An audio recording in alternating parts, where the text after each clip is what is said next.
My world shattered in a single night. Betrayed by the man I loved, humiliated by the woman who took my place, and left to pick up the pieces of a life I thought was mine.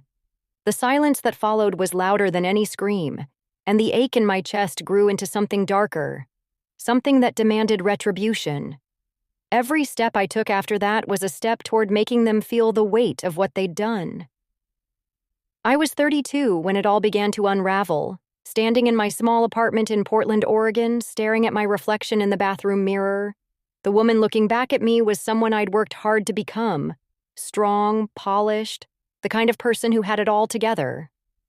My friends were out there panicking about being single or settling for less, but not me. I had my career as a graphic designer, a cozy place I'd made my own, and most importantly, I had Ethan, or at least I thought I did.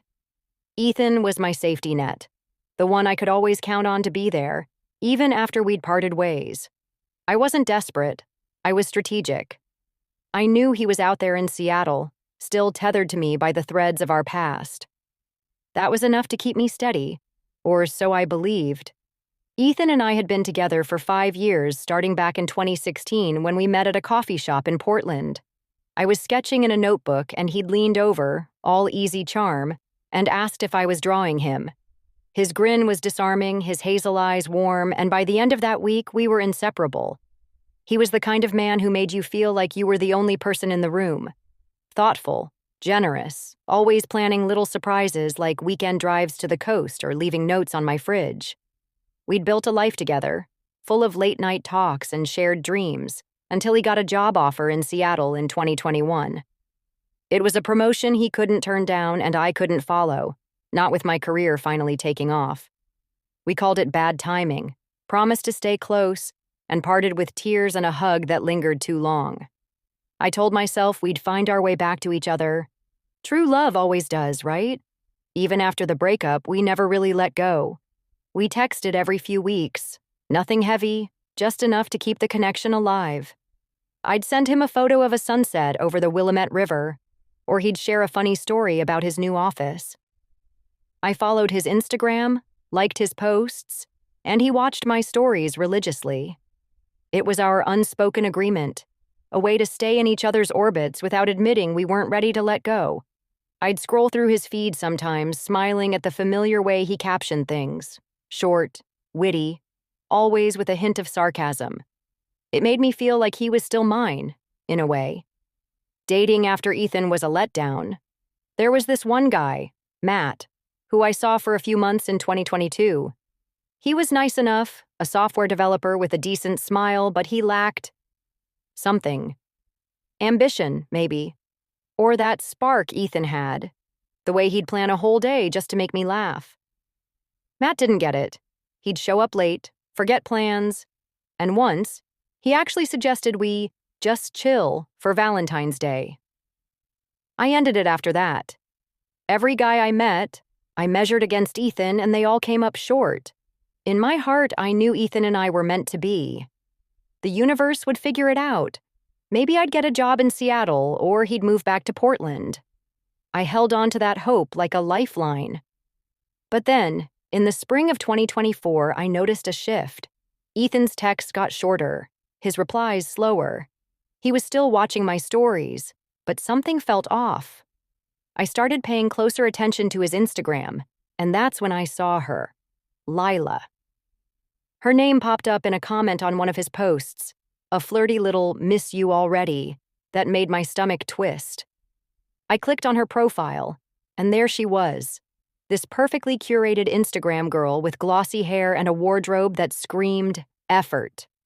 She was pretty, I guess, in that generic influencer way, always posing with coffee cups or in yoga gear, captioning her photos with vague, inspirational quotes.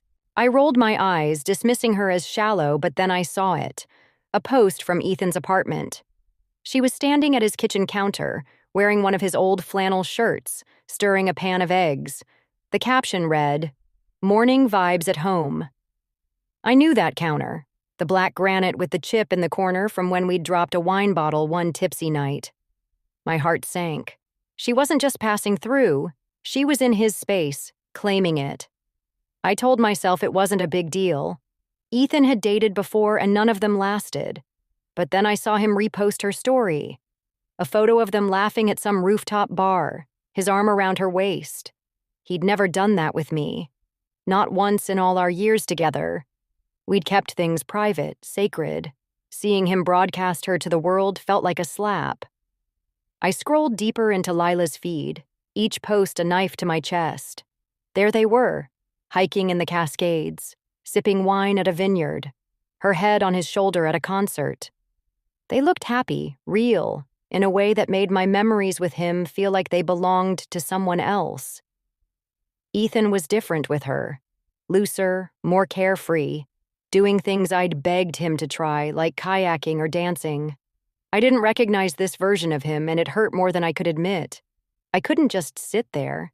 I started commenting on his posts, nothing clingy, just light, nostalgic stuff, like referencing an inside joke from our beach trips or tagging him in a meme about Portland's rain. I wanted him to remember me, to feel the pull of what we'd had.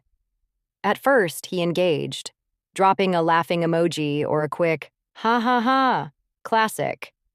But then his responses got colder, clipped, like he was humoring me. I tried harder, sending a text about a new art gallery in Portland, suggesting we catch up over FaceTime to talk about it. He brushed me off, saying he was swamped with work. I knew better. Lila was pulling him away, sinking her claws into the life that was supposed to be mine. By summer, I couldn't ignore it anymore. Lila wasn't some fling. She was a threat. Her posts were constant now, each one a reminder that she was living the life I'd dreamed of with Ethan. I'd lie awake at night, my phone glowing as I scrolled through her feed, analyzing every detail. She wasn't even that special. Her laugh was too loud, her style too try-hard. But Ethan was smitten, and it was killing me. I had to do something. Had to make him see what he was giving up. I started posting more on my own Instagram, carefully curated shots of me at art shows, laughing with friends at trendy bars or hiking in Forest Park looking effortlessly radiant. I wanted him to see me thriving, to remember the woman he'd loved. I even threw in a few throwback photos from our time together, captioned with vague nostalgia like simpler times. He watched every story, but he didn't bite. Then came Valentine's Day, 2025. I was scrolling through Instagram, half expecting Ethan to post something vague and single, like he used to. Instead, I saw Lila's story. A candlelit table in his apartment, rose petals scattered across the floor, and a caption that read, "Feeling like the luckiest girl alive, Ethan J." My hands shook as I clicked through. There was a video, Ethan toasting her with champagne, his smile wide and genuine, the kind he used to save for me. I felt sick. This wasn't just a date, it was a declaration. She'd won, and I was nobody. That night, something in me snapped. I couldn't keep playing subtle. I needed to shake him up, to make him feel the weight of what he'd thrown away.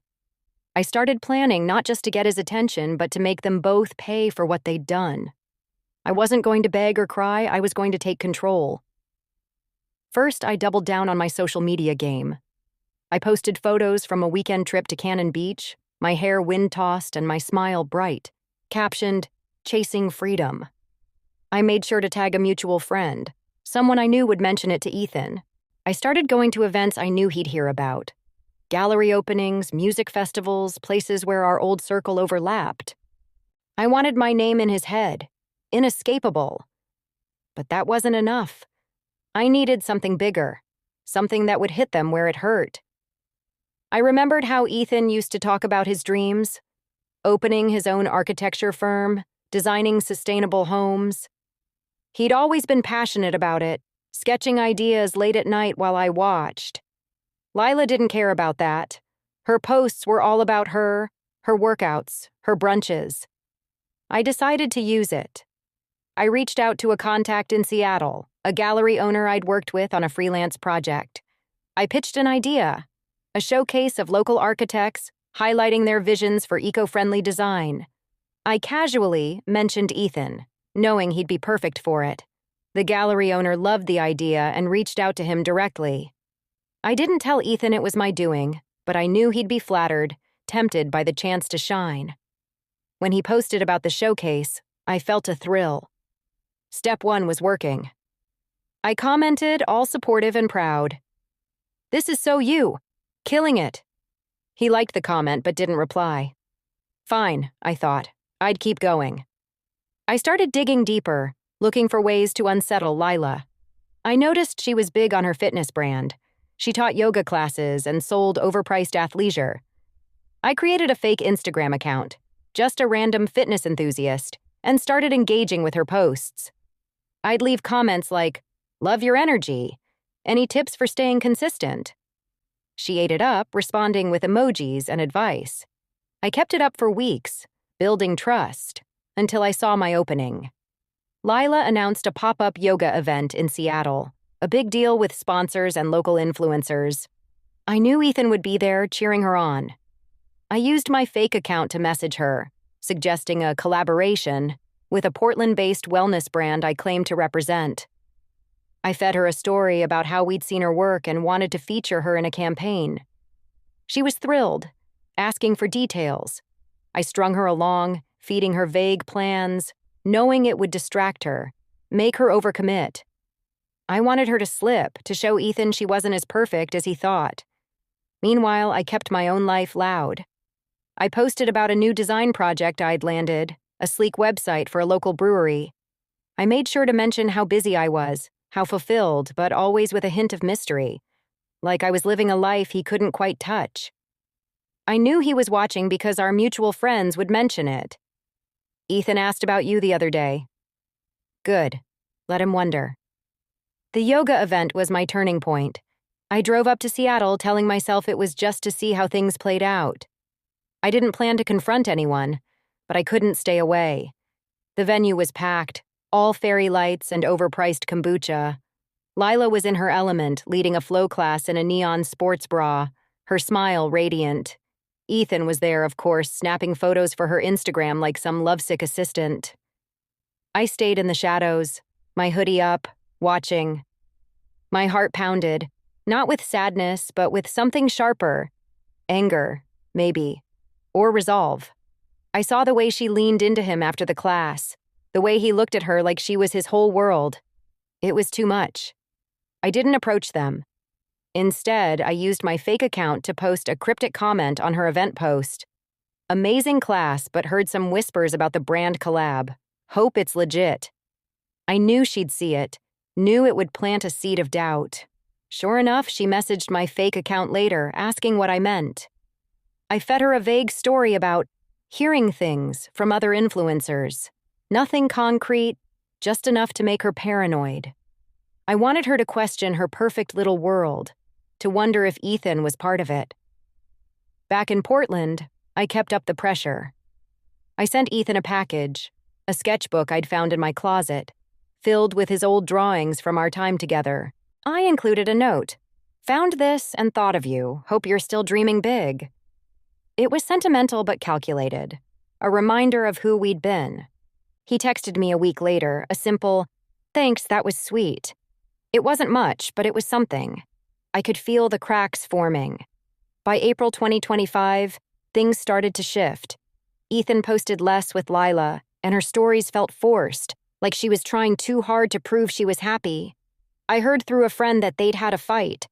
Something about her being too focused on her brand. I didn't know if my meddling had caused it, but I hoped it had. I kept posting, kept living loudly, but inside I was unraveling. Every night I'd lie in bed, replaying every moment. Our breakup, Lila's posts, the way Ethan's smile had changed.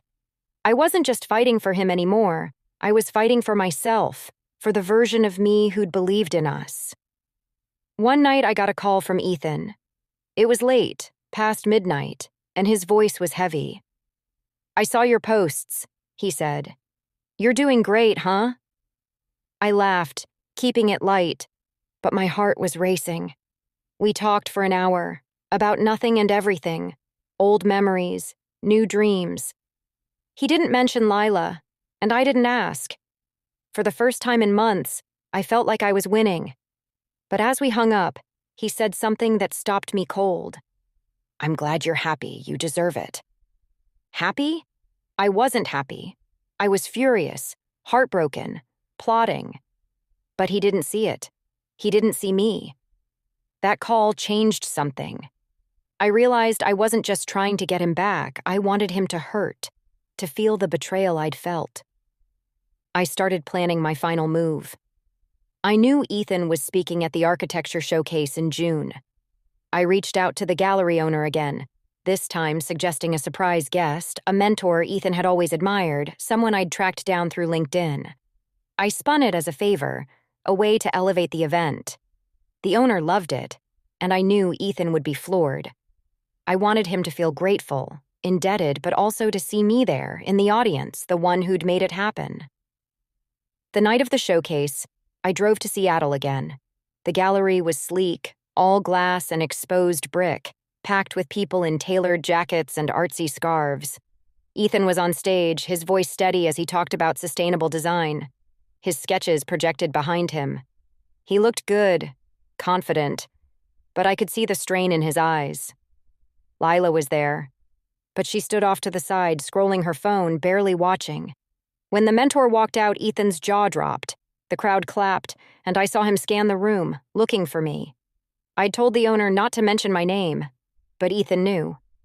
Our eyes met for a split second, and I smiled, just enough to let him know I was behind it. After the event, he found me by the bar. "You did this, didn't you?" he asked, his voice low. I shrugged, playing coy, but my heart was pounding. We talked, and for a moment it was like old times. No Lila, no distance, just us. But then she appeared, looping her arm through his, her smile tight. "Hey, babe," she said, ignoring me. I nodded, polite, but inside I was seething. I'd done everything, planted doubts, reminded him of our past, orchestrated his moment of glory, and she was still there. I drove back to Portland that night, my hands gripping the wheel so hard my knuckles ached. I'd thought I could win him back, but now I saw the truth. This wasn't about love anymore. It was about power, about making them feel the weight of what they'd taken from me. I didn't know what my next move was, but I knew I wasn't done. The silence in my apartment was deafening, but it fueled me. Every slight, every post, every moment they'd flaunted their happiness, I'd make them pay for it. Not with screams or tears, but with the kind of quiet, calculated revenge that cuts deeper than any knife. I wasn't the girl who'd lost Ethan anymore. I was the woman who'd make him regret it. As I sit here today staring at my phone, their latest post staring back at me, a selfie from some vineyard, her head on his shoulder, I feel that fire again. They think they're untouchable, but they're wrong. I've got time, and I've got patience.